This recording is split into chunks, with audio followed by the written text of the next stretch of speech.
Já estamos ao vivo?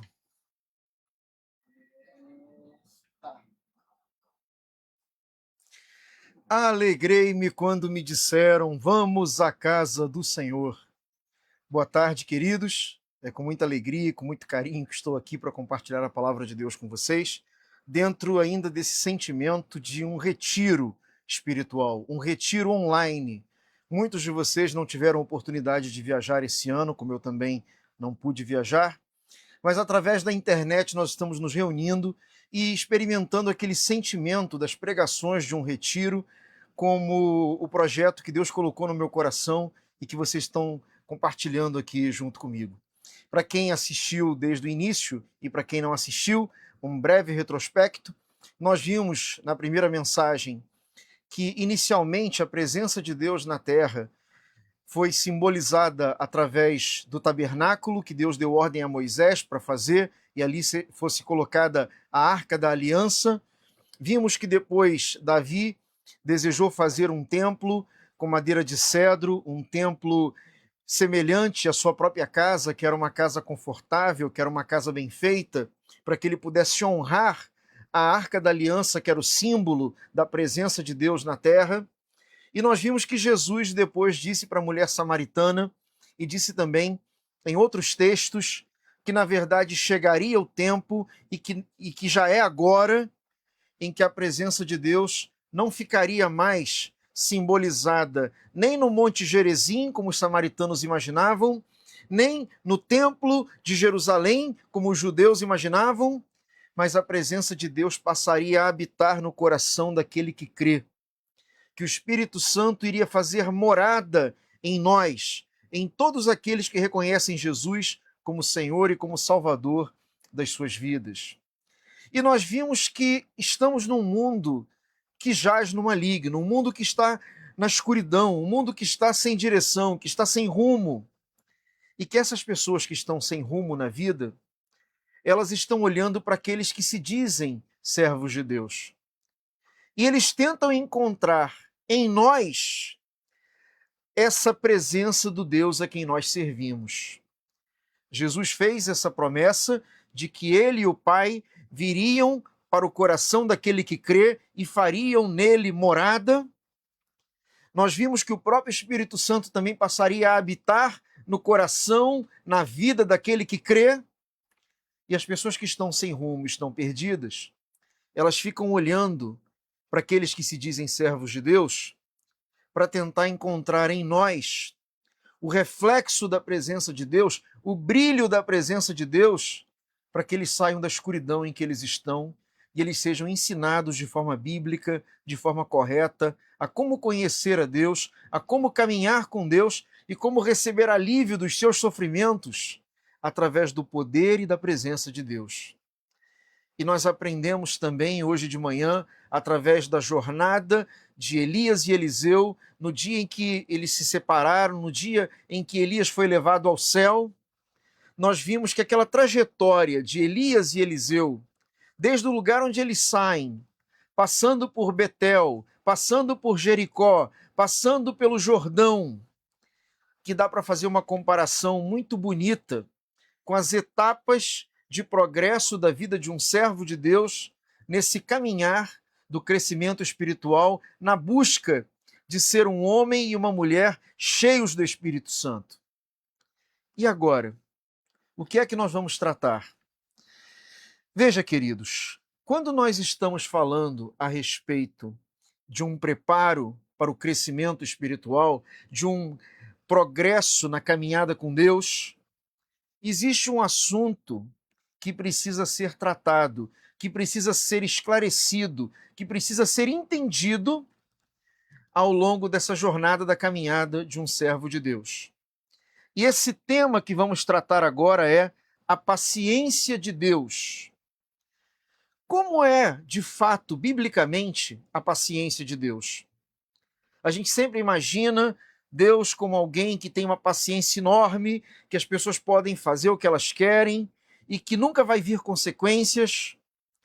Como é que é esse processo na vida de alguém que está querendo crescer espiritualmente em relação à paciência de Deus, para ver se essa pessoa está crescendo realmente, está progredindo realmente, ou se ela está parada e estagnada em uma vida espiritual que não progride, não melhora e não muda.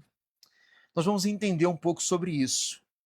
O que acontece quando um crente fica muito tempo parado, quando ele não tem progresso na vida espiritual, e ele vai sendo cada vez mais fragilizado diante do pecado, vai ficando cada vez mais fragilizado diante dos ataques do inimigo, e às vezes, ao invés de seguir aquela caminhada de crescimento espiritual e de progresso, nós vamos ver algumas pessoas que chegaram até a se converter, mas pelo contrário, elas vão entrando numa decadência, elas vão entrando num afastamento cada vez maior, progressivo, elas vão entrando num processo de destruição, de autodestruição.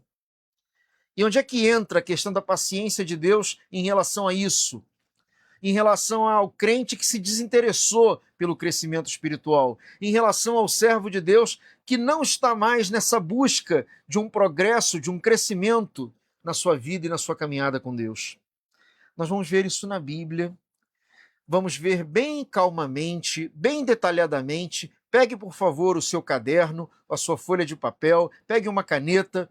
Eu vou citar muitos textos bíblicos e eu queria que você anotasse esses textos que nós vamos ver. E como nós estamos em um retiro espiritual, eu creio que você não está com pressa para pegar ônibus, que você não está com pressa para acabar o culto, para você voltar logo para casa. Então nós vamos tratar disso na velocidade que o assunto merece ser tratado. Sem angústia, sem pressa, mas estudando cada tema, até que a gente compreenda de forma clara o que está sendo dito ponto a ponto do nosso estudo, tá bom? Abra, por favor, a sua Bíblia no livro de 2 Pedro, capítulo 3, versículos 1 até o 9. 2 Pedro, capítulo 3, versículos 1 até o versículo 9. Diz assim a palavra do nosso Deus: Amados, escrevo-vos agora esta segunda carta, em ambas as quais desperto com exortação o vosso ânimo sincero, para que vos lembreis das palavras que primeiramente foram ditas pelos santos profetas, e do nosso mandamento como apóstolos do Senhor e Salvador. Sabendo primeiro isto, que nos últimos tempos virão escarnecedores, andando segundo as suas próprias concupiscências, e dizendo: onde está a promessa da sua vinda? Porque desde que os pais dormiram, todas as coisas permanecem como desde o princípio da criação. Eles voluntariamente ignoram isto, que pela palavra de Deus, já desde a antiguidade, existiram os céus e a terra, que foi tirada da água e do meio da água subsiste, pelas quais coisas pereceu o mundo de então, coberto com as águas do dilúvio. Mas os céus e a terra, que agora existem, pela mesma palavra se reservam como tesouro e se guardam para o fogo, até o dia do juízo e da perdição dos homens ímpios. Mas, amados, não ignoreis uma coisa, que um dia para o Senhor é como 1000 anos, e 1000 anos como um dia. O Senhor não retarda a sua promessa, ainda que alguns a têm por tardia, mas é longânimo para conosco, não querendo que alguns se percam, senão que todos venham a arrepender-se. E quero ler ainda no texto do Evangelho de Lucas, capítulo 13, versículo 6 até o 9, que diz assim: E dizia esta parábola: um certo homem tinha uma figueira plantada na sua vinha, e foi procurar nela fruto, não o achando. E disse ao vinhateiro: Eis que há 3 anos venho procurar fruto nesta figueira e não o acho. Corta-a, porque ocupa ainda a terra inutilmente. E respondendo ele, disse-lhe: Senhor, deixa este ano, até que eu a escave e a esterque, e se der fruto, ficará. E se não, depois a mandarás cortar. Vamos orar mais uma vez? Pai querido, eu quero te louvar e te glorificar, porque o Senhor é um Deus vivo, o Senhor é um Deus verdadeiro, e a tua palavra também, Pai, é uma palavra viva, é uma palavra digna de todo o crédito, é uma palavra verdadeira. A tua palavra nos transforma, nos restaura. A tua palavra, Pai, traz cura para as nossas almas. A tua palavra é lâmpada para os nossos pés e luz para os nossos caminhos. Deus querido, eu te louvo porque eu não estou aqui confiando no meu conhecimento próprio, na minha capacidade própria, em alguma característica humana, mas eu estou aqui confiando, Deus, que o Senhor tem esse poder maravilhoso de usar pessoas, gente imperfeita, para semear a tua palavra clara e limpa nos nossos corações e mentes. E eu clamo que seja realmente assim, Pai. Eu não tenho como imaginar quem são as pessoas que estão nos acompanhando nesse momento, quem são aqueles que estão ouvindo essa palavra, até onde ela está chegando, eu não tenho como saber. Mas o Senhor sabe. E por isso, ó Deus, eu clamo que pela tua graça e misericórdia, o Senhor use a minha vida como uma ferramenta, como um instrumento nas tuas mãos, para que a tua palavra alcance o coração desses que estão nos assistindo e traga respostas que eles precisam receber no dia de hoje, Pai.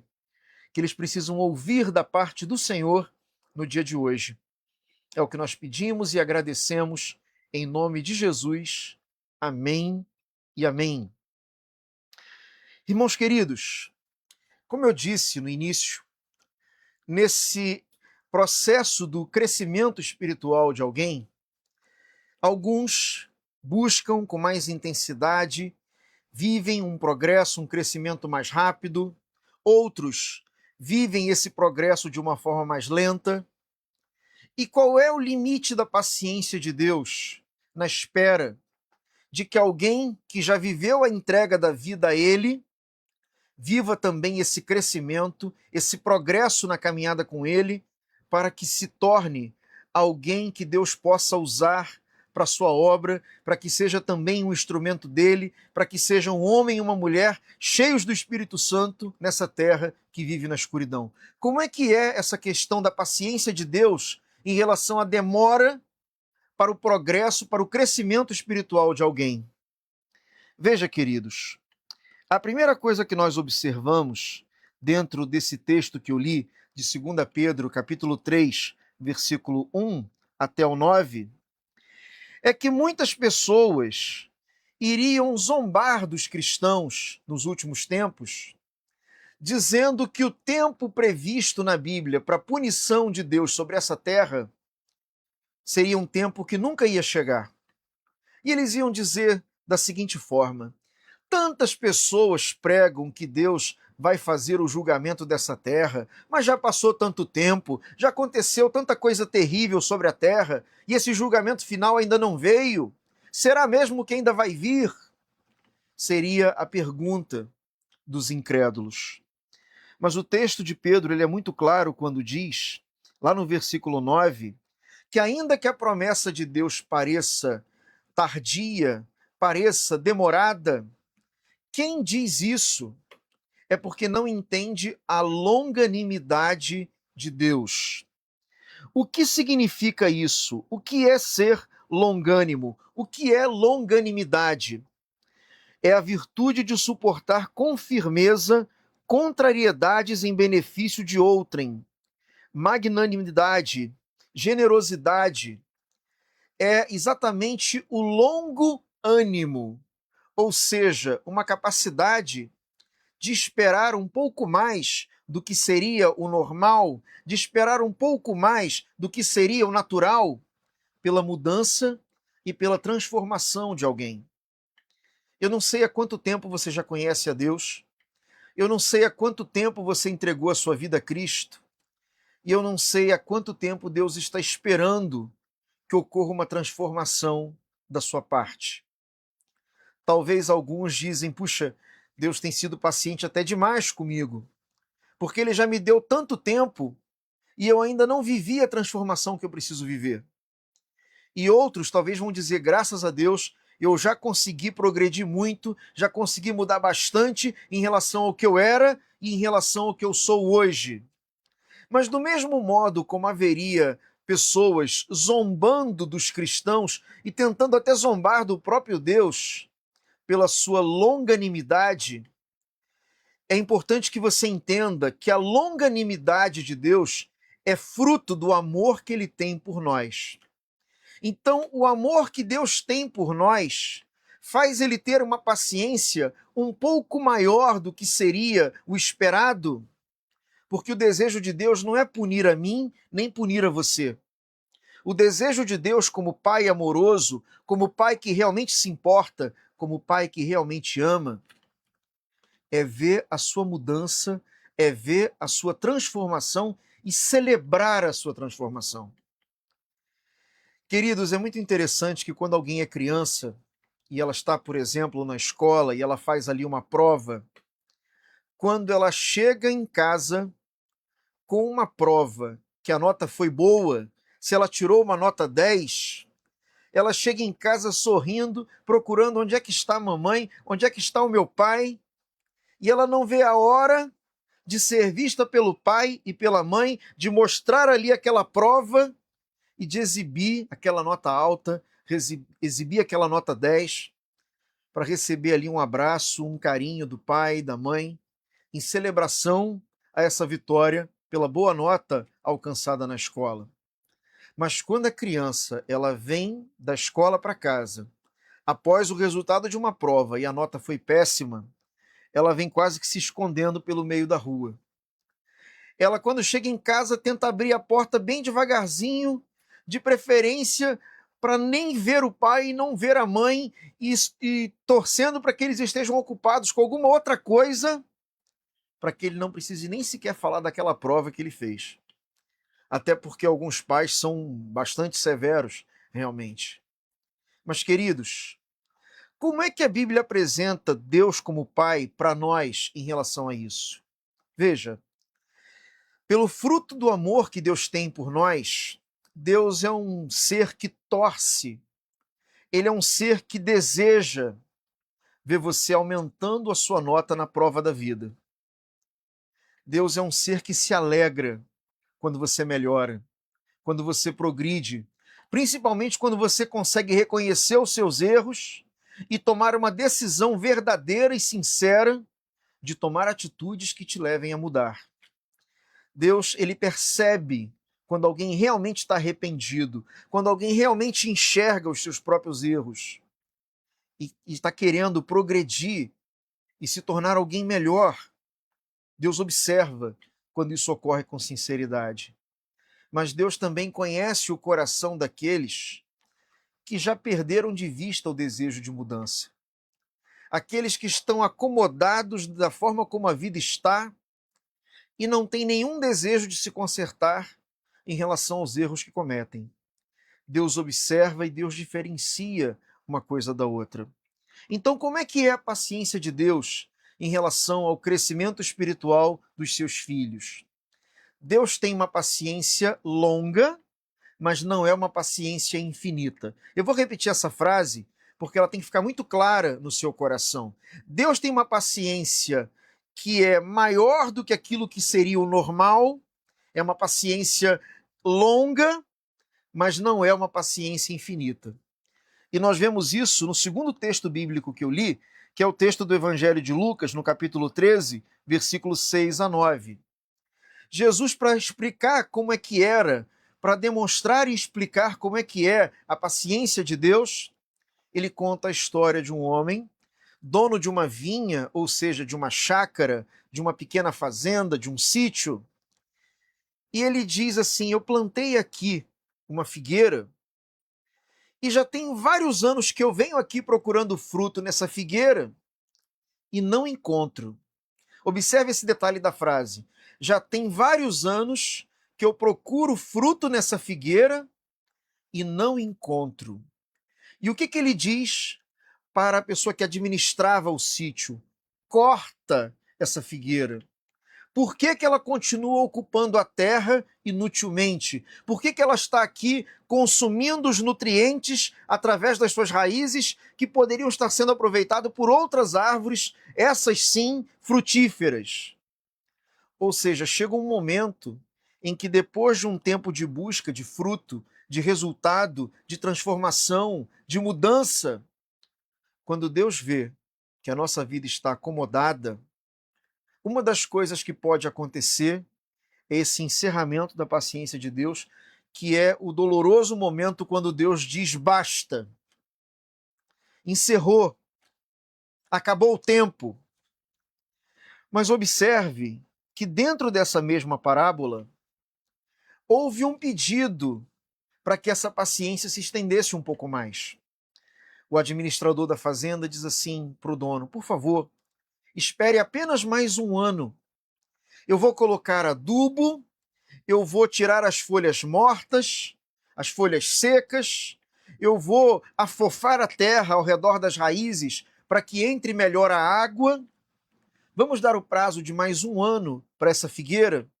Se daqui a um ano não houver frutos na figueira, o senhor pode dar a ordem, porque ela será cortada. Então a paciência de Deus, ela é uma paciência longa, mas ela não é uma paciência infinita. Queridos, por que é necessário esclarecer isso? E por que é necessário que eu e você entendamos isso muito bem? Porque muitas pessoas vivem como se a paciência de Deus fosse infinita. Eles enxergam Deus como se fosse um Papai Noel, risonho, de barbas brancas, sentado ali numa cadeira de balanço, e que a gente pode errar à vontade, e que nunca vai haver punição, e que nunca vai haver o encerramento da paciência de Deus. Mas, biblicamente, eu volto a dizer, a paciência de Deus, ela é longa, ela é um pouco maior do que seria o esperado, do que seria o normal, mas ela não é infinita. Quando Deus vê um crente acomodado, que não se esforça, que não deseja crescer no relacionamento com Ele e na vida espiritual, chega o momento em que Deus diz basta e encerra o tempo para que aquela pessoa viva as mudanças que Deus esperava que ela fosse viver. Isso significa que Deus luta pela transformação do ser humano. Deus luta para que o ser humano reconheça os próprios erros e se arrependa do mal. Mas essa espera, ela tem uma duração. Essa espera tem um tempo. Essa espera não é eterna. Deus normalmente dá várias oportunidades para que as pessoas se arrependam do mal que elas fazem. Nós vamos ver isso em Isaías capítulo 48, versículo 9, que diz assim. Isaías capítulo 48, versículo 9. Por amor do meu nome, retardarei a minha ira, e por causa da minha honra, me conterei para contigo, para que não te venha a exterminar. Ou seja, Deus mais uma vez adiando a punição, adiando a disciplina, esperando um pouco mais para que haja arrependimento, para que haja mudança, para que haja transformação. Queridos, Deus é um Deus que sabe corrigir quando Ele decide corrigir. Deus é um Deus que sabe disciplinar quando Ele decide disciplinar. E a espera de Deus não é que Ele seja fraco, não é que Ele seja bobo, mas é que, como o amor dele por nós é verdadeiro, Ele sempre vai lutar o máximo possível para que eu e você nos arrependamos dos nossos pecados antes de que venha uma punição mais severa e um tratamento mais sério em relação a erros que precisam ser abandonados para que a gente consiga progredir e caminhar nesse relacionamento crescente com o nosso Deus. Lá no texto de Mateus, capítulo 18, versículo 21 ao 35, está escrito assim. Mateus, capítulo 18, versículo 21 ao 35. Então Pedro, Aproximando-se dele, disse: Senhor, até quantas vezes pecará o meu irmão contra mim e eu lhe perdoarei? Até 7? Jesus lhe disse: Não te digo que até 7, mas até 70 vezes 7. Por isso, o reino dos céus pode comparar-se a um certo rei que quis fazer contas com os seus servos. E começando a fazer contas, foi-lhe apresentado um que lhe devia 10.000 talentos. E não tendo ele com que pagar, o seu senhor mandou que ele, a sua mulher e seus filhos fossem vendidos com tudo quanto tinha, para que a dívida se lhe pagasse. Então, aquele servo, prostrando-se, o reverenciava, dizendo: Senhor, sê generoso para comigo, e tudo te pagarei. Então, o senhor daquele servo, movido de íntima compaixão, soltou-o e perdoou-lhe a dívida. Saindo, porém, aquele servo, encontrou um dos seus conservos, que lhe devia 100 dinheiros, e lançando mão dele, sufocava-o, dizendo: Paga-me o que me deves. Então, o seu companheiro, prostrando-se a seus pés, rogava-lhe, dizendo: Sê generoso para comigo, e tudo te pagarei. Ele, porém, não quis. Antes, foi encerrá-lo na prisão até que pagasse a dívida. Vendo, pois, os seus conservos o que acontecia, contristaram-se muito e foram declarar ao seu senhor tudo o que se passara. Então, o seu senhor, chamando à sua presença, disse-lhe: Servo malvado, perdoei-te toda aquela dívida, porque me suplicaste. Não devias tu, igualmente, ter compaixão do teu companheiro, como eu também tive misericórdia de ti? E indignado, o seu senhor o entregou aos atormentadores, até que pagasse tudo o que lhe devia. Assim vos fará também meu Pai Celestial, se de coração não perdoardes cada um a seu irmão as suas ofensas. O que esse texto está nos dizendo, queridos? E eu volto ao ponto que a gente já havia comentado nessa mensagem e também na mensagem anterior. Observe, um ponto fundamental que você precisa entender sobre a paciência de Deus é que o modo como você tem paciência com aqueles que erram com você vai definir o nível de paciência que Deus vai usar para tratar com você. Eu vou repetir. A forma como você exerce misericórdia e paciência em relação àqueles que erram contra você vai definir também o nível da paciência que Deus terá com você mesmo em relação aos erros que você comete contra Deus. Nesse texto que nós acabamos de ler aqui de Mateus, capítulo 18, versículo 21 até o 35, mostra a história de um homem que tinha uma dívida imensa para com o rei daquela época. Uma dívida muito grande, e pelas leis da época, quando alguém tinha uma dívida como essa, era vendido para ser escravo. Ele, a esposa, os filhos, tudo que ele possuía também era vendido para pagar a dívida, e se não fosse suficiente, ele e os filhos e a esposa se tornariam escravos até que o tempo de escravidão fosse suficiente para pagar completamente aquela dívida. E a Bíblia diz que um homem tinha uma dívida como essa, muito grande, diante do rei daquele local. E, queridos, quando isso ocorreu, esse homem, quando é levado diante do rei, para que houvesse ali uma prestação de contas, o homem se ajoelha diante do rei, se prostra perante o rei e diz: Rei, por favor, seja misericordioso para comigo, me dê um tempo maior. Eu vou reunir aqui os recursos necessários. Eu, em breve, tudo te pagarei. Por favor, não me venda com a minha família, com os meus filhos, para sermos escravos. tenha um pouco mais de paciência comigo, eu vou pagar o que eu devo.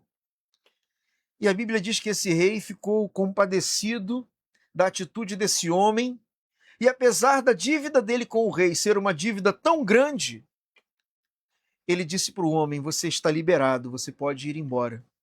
E perdoou a esse homem essa grande dívida, essa dívida praticamente impagável. E esse homem sai da presença do rei. Só que quando ele sai da presença do rei, quando ele está caminhando para a casa dele, ele tem uma lembrança. Ele lembra que havia um outro homem que também estava devendo dinheiro para ele, mas era muito menos dinheiro do que ele próprio devia para o rei. Mas quando ele lembra que aquele homem estava devendo a ele, ele vai atrás de onde estava aquele homem e, encontrando o homem ali na rua, ele começa a agarrar o homem, sufocar ele pelo pescoço e dizendo: paga tudo que me deves. E aquele homem faz perante ele o mesmo gesto que ele havia feito mais cedo diante do rei. Aquele homem se prostra também diante dele e diz as mesmas palavras: seja paciente comigo, tenha por favor um pouco mais de paciência. Eu vou reunir os recursos necessários, eu vou pagar tudo que eu devo. Por favor, me dê um pouco mais de tempo, um pouco mais de prazo. E esse homem, que está ali engasgando aquele outro pelo pescoço, diz: não, eu quero que você seja levado agora para ser vendido como escravo, você e a sua família. E os guardas então levam aquele homem para que ele seja vendido com a sua família como escravos, para pagar a dívida que ele tinha em relação a esse outro homem que mais cedo foi perdoado pelo rei. E como a fofoca é um dos modos de comunicação mais rápidos que existem, e já era naquele tempo, alguém vai lá cochichar no ouvido do rei e diz: rei, o senhor lembra um homem que hoje é mais cedo veio aqui para prestação de contas e tinha uma dívida gigante com o senhor? E que seria vendido como escravo, ele e a família dele, e ele pediu misericórdia, ele pediu um prazo maior, e o Senhor se compadeceu dele e o perdoou?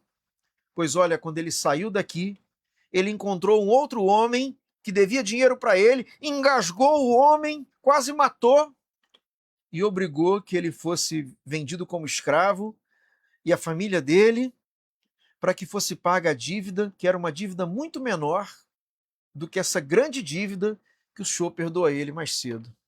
Aí o rei disse: ah é? Aconteceu isso? Pois mandem chamar esse homem novamente aqui. E o homem, talvez até todo confiante, é levado de novo à presença do rei, talvez até imaginando que receberia algum presente ou algum elogio. Ele diz assim: quer dizer então que eu te perdoei hoje uma dívida tão grande, uma dívida enorme, e você, quando saiu daqui, você foi lá engasgar um homem bem mais pobre, que devia para você uma quantia bem menor, e você obrigou que esse homem fosse vendido como escravo, ele e a família dele, para pagar a dívida que esse homem tinha com você.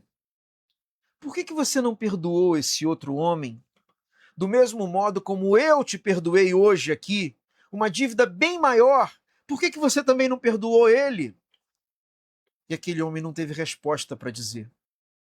Ficou calado. E o rei, então, dá uma nova ordem.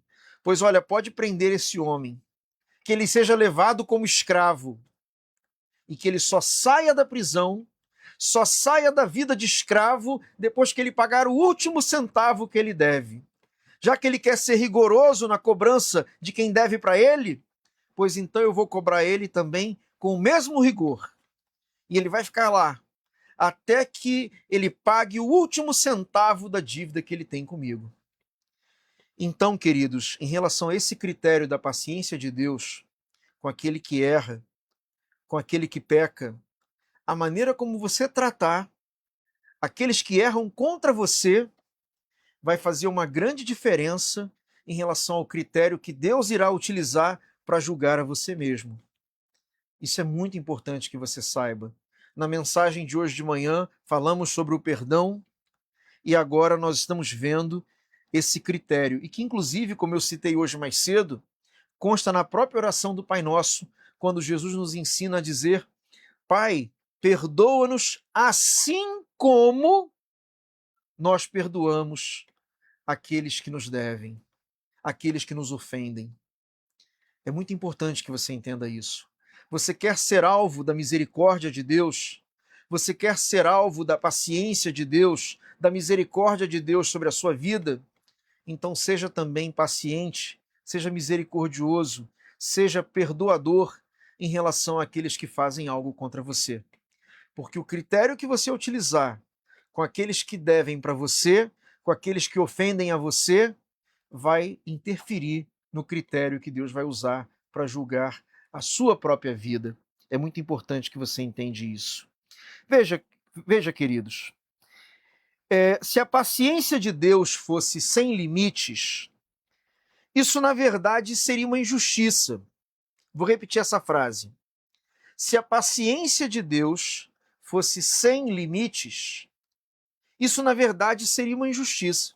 Por quê que seria uma injustiça se a paciência de Deus fosse sem limites? Porque se a paciência de Deus fosse realmente sem limites, ninguém nunca seria julgado pelos seus erros. Então a paciência de Deus é uma paciência grande, mas ela tem sim limites. Ela tem sim um ponto que ela se encerra. Ela tem sim um ponto em que a cobrança se torna inevitável. E eu quero que você entenda agora, biblicamente, como é o processo de Deus para julgar um servo dele que está em prática de pecado. O que a Bíblia diz sobre isso? Quais são as formas de Deus tratar um servo de Deus, um servo dele que está em prática de pecado? Eu vou beber aqui um pouquinho de água para você respirar um pouquinho enquanto a gente entra na segunda etapa da mensagem.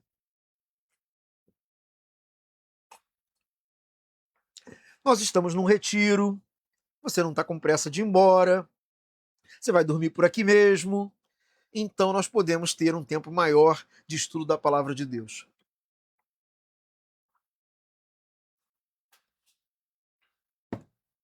Pronto, queridos. Vamos prosseguir. Veja, quais são as etapas do tratamento de Deus para um crente, para um servo de Deus que está na prática do pecado? Como é que funciona isso biblicamente?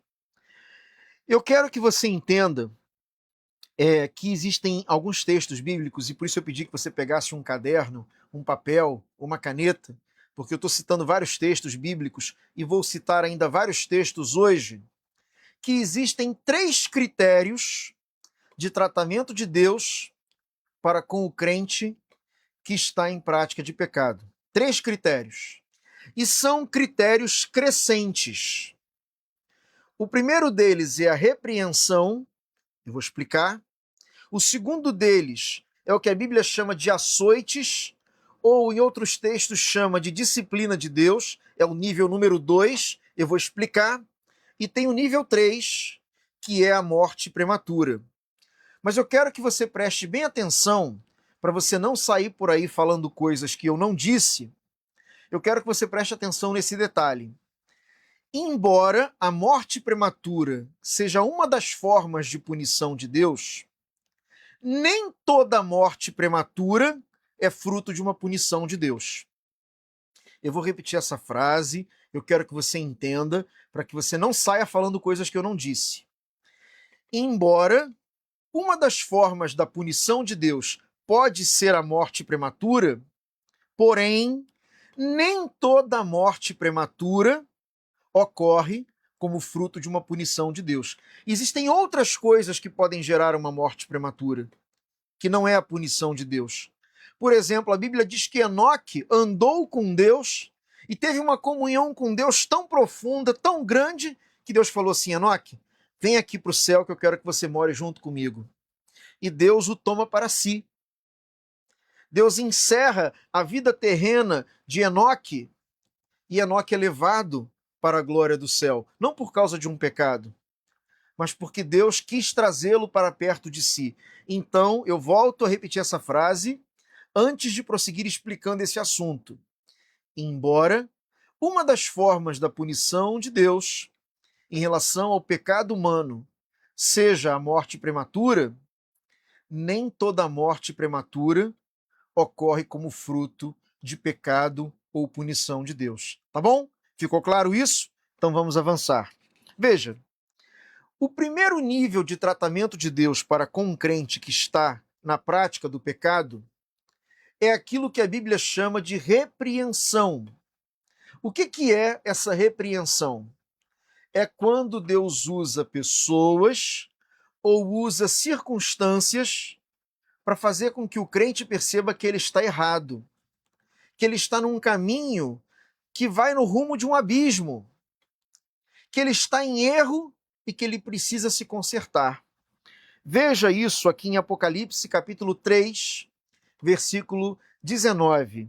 Apocalipse 3, 19, está escrito assim: Eu repreendo e disciplino a todos quantos amo. Sê, pois, zeloso e arrepende-te. Vou repetir a frase. Eu repreendo e disciplino a todos quantos amo.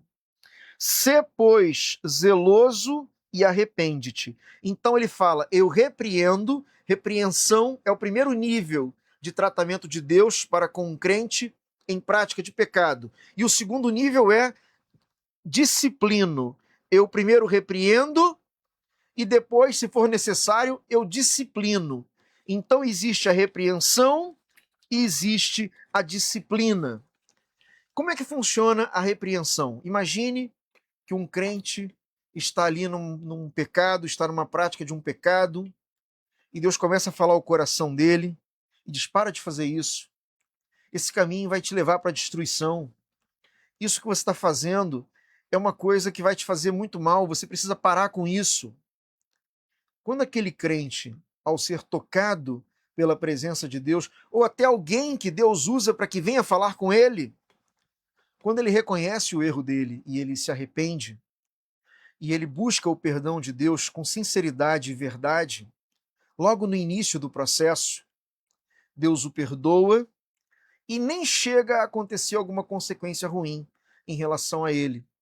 Porque Deus viu que logo que a repreensão foi dada a ele, ele imediatamente ele se arrependeu, ele reconheceu o erro dele e ele tomou a decisão de parar de fazer aquilo de errado que ele estava fazendo.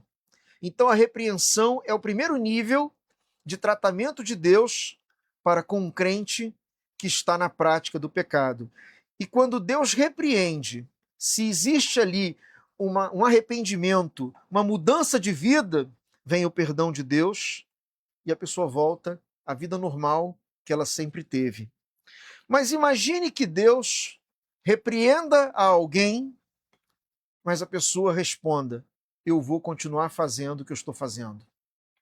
O que acontece biblicamente? Quando alguém passa pela repreensão, quando Deus usa pessoas ou circunstâncias para mostrar para aquele crente que ele está errado, mas mesmo assim ele decide continuar fazendo aquilo que ele estava fazendo de errado, aí vem, como eu li lá no texto de Apocalipse, o que a Bíblia chama de disciplina. Aqui também em Hebreus capítulo 12, versículo 5 até o 9, também fala sobre isso. Hebreus capítulo 12, versículo 5 até o 9, diz assim: E já vos esquecestes da exortação que argumenta convosco como filhos? Filho meu, não desprezes a correção do Senhor, e não desmaies quando por ele fores repreendido. Porque o Senhor corrige o que ama, e açoita a qualquer que recebe por filho. Se suportais a correção, Deus vos trata como filhos. Porque que filho há a quem o pai não corrija? Mas se estais sem disciplina, da qual todos são feitos participantes, então sois bastardos e não filhos. Além do que, tivemos nossos pais segundo a carne para nos corrigirem, e nós os reverenciamos. Não nos sujeitaremos muito mais ao Pai dos Espíritos para vivermos? Se você prestou atenção nessa leitura, ele diz em vários momentos que Deus é aquele que repreende, mas também, logo a seguir, é aquele que açoita a qualquer que recebe como filho. É aquele que disciplina a todos os que precisam ser disciplinados. Como é que funciona a disciplina de Deus? Eu queria usar aqui um exemplo, mas não está aqui perto agora para que eu possa utilizar, mas você vai entender o exemplo que eu vou te falar. Imagine que no meio de uma chuva forte, o pai está ali com o guarda-chuva aberto, a chuva está caindo, o filho que está pertinho do pai está protegido da chuva e da tempestade, porque o guarda-chuva do pai protege o filho. O guarda-chuva da proteção de Deus. Quando alguém começa a sair um pouco de perto do pai e vai chegando ali na beirinha do guarda-chuva do pai, alguns respingos da chuva começam a molhar aquele que está se afastando do pai. Mas se ele se afasta mais ainda e chega um momento em que vem para fora daquele guarda-chuva, o que acontece? A chuva vem sobre ele sem proteção alguma. De maneira semelhante, quando alguém, através da prática do pecado, vai se afastando de Deus, vai se afastando da presença de Deus, chega uma hora que o guarda-chuva da proteção de Deus não protege mais. Porque a pessoa foi para fora do guarda-chuva de Deus. Ela se afastou de Deus, ela se distanciou de Deus. Lá em Isaías há um texto muito claro que diz que os pecados fazem separação entre o homem e Deus. Então, quando alguém vai se afastando da presença de Deus, da proteção de Deus, o inimigo vai tendo permissão para atormentar e fazer sofrer essa pessoa com ataques espirituais. Ou seja, quando a pessoa foi repreendida e ela não se arrepende, o inimigo passa a ter permissão para atormentar aquela vida aqui na terra e para produzir consequências negativas na vida dessa pessoa aqui na terra, para que ela seja disciplinada em relação ao mal que ela está praticando. Nós vamos ver isso em 1 Coríntios capítulo 5, versículo 1 até o 5. 1 Coríntios capítulo 5, versículos 1 até o 5, que diz assim: geralmente se ouve que há entre vós prostituição, e prostituição tal que nem ainda entre os gentios se nomeia, como é haver quem possua a mulher de seu pai.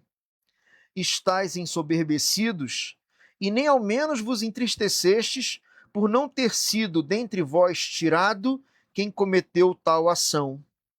Eu, na verdade, ainda que ausente no corpo, mas presente no espírito, já determinei, como se estivesse presente, que o que tal ato praticou, em nome do nosso Senhor Jesus Cristo, juntos vós e o meu espírito, pelo poder de nosso Senhor Jesus Cristo, seja esse tal, entregue a Satanás para a destruição da carne, para que o espírito seja salvo no dia do Senhor Jesus.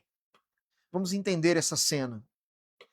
Um rapaz crente, membro da igreja de Corinto, começa a se relacionar com a própria madrasta dele. E quando ele começa a fazer isso, ele é repreendido e não para. Ele prossegue na prática desse pecado. O que é dito aqui por Paulo? Que esse jovem seria entregue a Satanás. Ou seja, ele perderia a proteção de Deus. E o inimigo iria atormentar essa vida e gerar sofrimentos para ele aqui na terra. Mas o espírito seria salvo no dia do Senhor Jesus.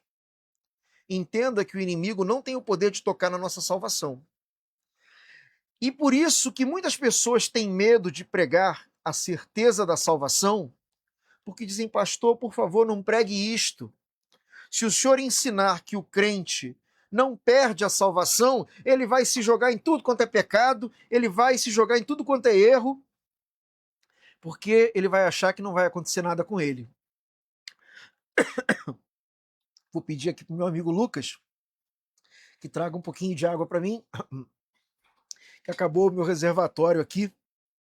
Aí, meu amigo, obrigado, querido. E nós vamos já prosseguir.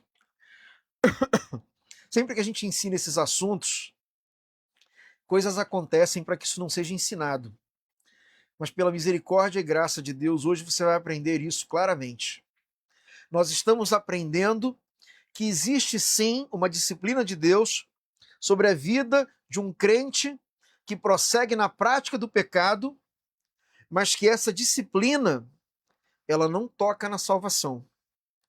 Ela não altera a salvação, porque a Bíblia diz que os dons de Deus são irrevogáveis. Então, no momento em que ele doa a salvação para alguém, através da fé em Jesus Cristo, o inimigo não tem o poder de tirar. Obrigado, meu amigo. Vamos beber um pouquinho de água.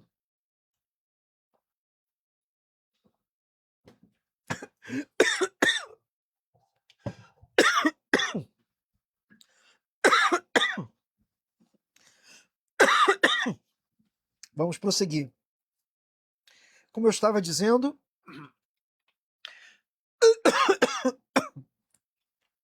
vamos prosseguir. Como eu estava dizendo, quando um crente prossegue na prática do pecado, ele vai sofrer a disciplina de Deus. Ou seja, Deus vai permitir que o inimigo se levante contra aquele indivíduo, atacando a vida dele. O inimigo vai ter permissão para gerar sofrimentos na vida daquele crente aqui na terra. Mas na alma desse crente, na salvação desse crente, ele não consegue tocar. E por que existe esse medo de pregar que a salvação, uma vez concedida, ela não é perdida? Porque as pessoas não ensinam a consequência do pecado na vida do cristão. Se por um lado o inimigo não tem como tocar na salvação de um crente, por outro lado, a disciplina é real e a disciplina vem. E nesse texto de 1 Coríntios, capítulo 1, capítulo 5, versículos 1 a 5, é dito de maneira clara que Satanás teria permissão para destruir a carne, para destruir a vida daquele homem, daquele rapaz aqui na terra. Mas na alma, ele não conseguiria tocar. Então a disciplina de Deus ocorre quando Deus permite que o inimigo atormente a vida daquele crente que não quer abandonar a prática do pecado, para que ele enxergue as consequências dos seus erros surgindo e ainda haja uma oportunidade de arrependimento, de mudança e de restauração. Se a pessoa que está vivendo debaixo da disciplina de Deus, se ela se arrepender, se ela reconhecer o seu erro e se arrepender de verdade diante de Deus, Deus a perdoa. A Bíblia diz que Deus é aquele que permite a ferida, mas também é aquele que fecha a ferida, também é aquele que cura. E isso é uma coisa que nós precisamos entender de forma muito clara. A Bíblia vai nos mostrar isso, por exemplo, na vida de Sansão. Sansão, um homem de Deus, foi chamado para ser um juiz, para ser um líder dentro do povo de Deus. Ele atinge o ponto mais alto que ele poderia na liderança do povo, e ele começa a achar que por ele ser líder, que ele poderia fazer qualquer coisa que ele quisesse. E tudo aquilo que tinha sobre a vida dele o voto de Nazireu, tudo aquilo que ele não poderia fazer, ele começa a fazer. Como que testando os limites da paciência de Deus. Deus dá para ele vários livramentos. Ele chega até a mentir várias vezes, e Deus não permite, num primeiro momento, que o castigo venha logo, porque Deus estava dando chance de arrependimento para Sansão. Mas Sansão quer prosseguir no erro, até que chega um momento que Deus afasta completamente a sua proteção sobre a vida de Sansão, e o inimigo, usando ali a Dalila e os filisteus, fazem Sansão se tornar cego e colocam ele como se fosse um animal rodando um moinho, debaixo de risadas e debaixo de chibatadas, como se ele fosse um animal. E, queridos, ainda dentro do exemplo do próprio Sansão, nós vamos ver a questão da morte prematura. Nós vamos observar que Sansão teve todas as chances e os momentos para ele se arrepender, ele não se arrepende. E chega uma hora que a própria vida dele é perdida como consequência daquele pecado. Ele é colocado ali entre duas colunas e naquele momento, como forma de se vingar dos filisteus que o haviam deixado daquela forma, ele empurra as colunas do templo e ele morre junto com muitos filisteus no desabamento daquele templo onde ele estava, servindo ali de zombaria e servindo ali de motivo de graça, de motivo de risada para as pessoas do povo filisteu. A vida de Sansão é perdida, porque ele não se arrepende dentro do prazo que Deus dá para ele que ele se arrependa. A paciência de Deus tem limites, e chega um momento em que Deus diz basta, em que Deus encerra esse tempo da oportunidade para o arrependimento. Em 1 Pedro, capítulo 3, versículo 20, está escrito: os quais, noutro tempo, foram rebeldes, quando a longanimidade de Deus esperava nos dias de Noé, enquanto se preparava a arca, na qual poucas pessoas, isto é, 8 almas, se salvaram da água. E lá em Gênesis, no capítulo 7, versículo 15 e 16, também se fala sobre isso. Gênesis capítulo 7, versículo 15 e 16. Diz assim: de toda a carne em que havia fôlego de vida, entraram de 2 em 2 para Noé na arca. Era macho e fêmea os que entraram de toda a carne, como Deus lhe havia ordenado, e fechou o Senhor a porta após ele. Ou seja, no momento que encerra a paciência de Deus, em que Noé havia pregado para as pessoas do seu tempo e eles não quiseram se arrepender, chega um momento em que o próprio Deus fecha a arca por fora. E aqueles que tentassem se arrepender naquele momento já não poderiam mais ter a vida preservada, porque tinha encerrado o prazo do arrependimento, da mudança de vida. Veja, poderíamos falar ainda sobre a vida de Saul, que passou pela mesma coisa, não se arrependeu e teve que viver o tempo da punição. O próprio Sansão também. É por isso que em Isaías capítulo 55, versículos 6 e 7, está escrito assim: buscai o Senhor enquanto se pode achar, invocai-o enquanto está perto. Deixe o ímpio o seu caminho, e o homem maligno os seus pensamentos, e se converta ao Senhor, que se compadecerá dele. Torne para o nosso Deus, porque é grandioso em perdoar.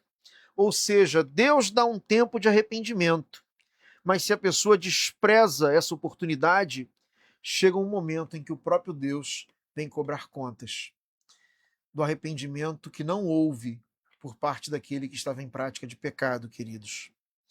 E aí você vai dizer assim, mas e o incrédulo? Como é que funciona a paciência de Deus em relação àqueles que nem respeitam a Deus, que nem reconhecem a Deus, que fazem tudo de maldade, de coisa errada, e parece que está tudo bem para eles? Eu sei que esse sentimento às vezes existe, de pensar que está tudo bem para eles. Só que em muitos casos, o inimigo vai dar várias coisas para alguém cuja vida já pertence ao próprio inimigo, para que a pessoa pense que ela não precisa de Deus, para que ela morra longe de Deus e para que aquela alma vá para o mesmo lugar que o inimigo vai.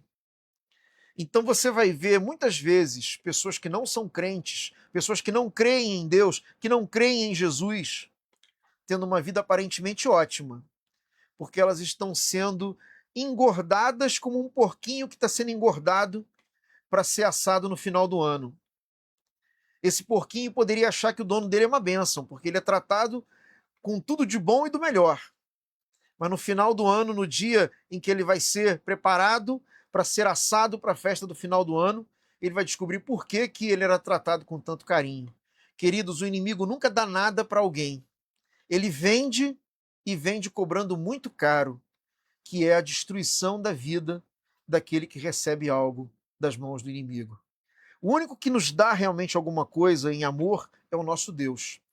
E hoje, Ele está nos dando uma oportunidade para arrependimento, para confissão de pecados, para que você consiga chegar diante dele e dizer: Senhor, eu reconheço que existem coisas que estão erradas na minha vida, talvez você nem tenha força para mudar isso, mas só o fato de reconhecer isso e de pedir ajuda para Deus de que você quer mudar, já fará uma grande diferença. E eu quero te convidar para orar nesse momento agora, exatamente à luz de tudo que nós falamos, e que você tenha a oportunidade de confessar diante de Deus o erro que você está lembrando aí, que você sabe que está desagradando a Ele, e até pedir ajuda a Deus para que você consiga mudar de vida. Vamos orar?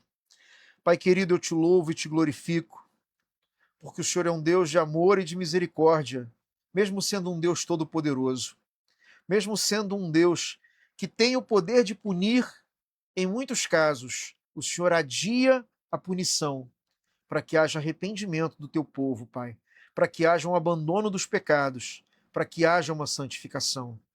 Pai querido, ajuda-nos a enxergar quais são as coisas que estamos fazendo, que estão entristecendo o teu coração. Quais são as coisas que estamos fazendo, Pai, que precisam parar imediatamente, Pai, que não podem continuar sendo feitas, Pai. Ajuda-nos a enxergar quais são os erros que estamos cometendo, Pai. E, Senhor, em relação àqueles que já sabemos, que o Senhor nos ajude a nos libertar de tudo aquilo que está errado, de tudo aquilo que não te agrada, de tudo aquilo que é pecado diante dos teus olhos, Pai. Que seja o Senhor a nos ajudar nessa mudança, nessa transformação. Que seja o Senhor a nos ajudar diante do arrependimento sincero, Pai, do desejo sincero de mudança de vida, Pai. Que seja o Senhor a segurar nas mãos daqueles que nesse momento se apresentam diante da tua face, arrependidos, mas crendo no teu poder, para que haja uma mudança, Pai. Ajuda-nos, Pai, a purificar a nossa vida, a tirar da nossa vida aquilo que não te agrada e a viver do modo como o Senhor deseja que cada um de nós viva, Pai. É o que pedimos e agradecemos em nome de Jesus. Amém e amém. Queridos, nós vamos receber a bênção final, mas antes da bênção final eu tenho uma breve palavra, uma breve mensagem que eu gostaria de compartilhar com vocês. Muitos me conhecem já há muitos anos, muitos participaram da minha trajetória e me acompanharam e sabem que durante muito tempo eu trabalhei na igreja, tive um tempo maravilhoso lá, depois fui para a congregação de Trindade, tive um tempo maravilhoso lá, mas esse tempo ali se encerrou. E agora o meu trabalho e o meu sustento estão vindo desse novo trabalho feito através da internet. Por isso, se você acompanha o meu trabalho, se você tem o desejo de apoiar o meu trabalho, de me apoiar a mim e a minha mãe nessa nova fase da vida, você pode fazer isso através de um depósito no Pix. Mesmo que seja um valor pequeno, se você fizer isso de coração, e Deus usando a vida de muitas pessoas, isso fará uma diferença enorme. Talvez alguém pode pensar, não, mas puxa, o que eu tenho para colaborar é tão pouquinho, que eu tenho até vergonha de colaborar com tão pouquinho. Eu quero te dizer, não pense dessa forma. Se você tem sentido um desejo de coração de apoiar o meu trabalho, de colaborar com o meu trabalho, ainda que seja um valor que você considere como pequeno, não deixe de fazer a oferta por achar que é pequeno. Porque se for com amor e de coração, isso fará sim uma grande diferença. O meu Pix é 070 765 527 79. Está aparecendo na tela também aí do seu telefone ou do seu computador. 070 765 527 79. Se você é um daqueles que está com a decisão de apoiar o meu trabalho, eu quero te agradecer de todo o meu coração. Que Deus te abençoe e retribua de forma multiplicada sobre a sua vida. A Bíblia diz: o que regar também será regado. Que assim Deus faça com aqueles que estão nos apoiando nesse trabalho. Vamos receber a bênção final. Que o Senhor esteja à tua frente para te mostrar o caminho certo. Que o Senhor esteja ao teu lado para te abraçar e te proteger.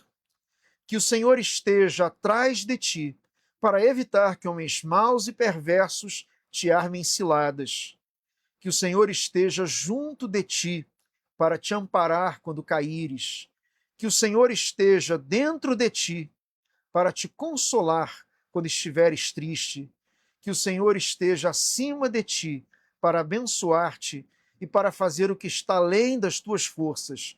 Que assim te abençoe e te proteja. O misericordioso Deus Pai, Filho e Espírito Santo, que te envia agora para transformar o mundo, em nome de Jesus. Amém e amém. Queridos, um grande abraço. Amanhã, se Deus quiser, às 8 horas da manhã, teremos mais uma mensagem dessa série. Eu quero ser um templo do Espírito Santo de Deus. Que Deus te abençoe, um bom descanso e medite em tudo que você acabou de ouvir. Um grande abraço, fique na paz. Amém.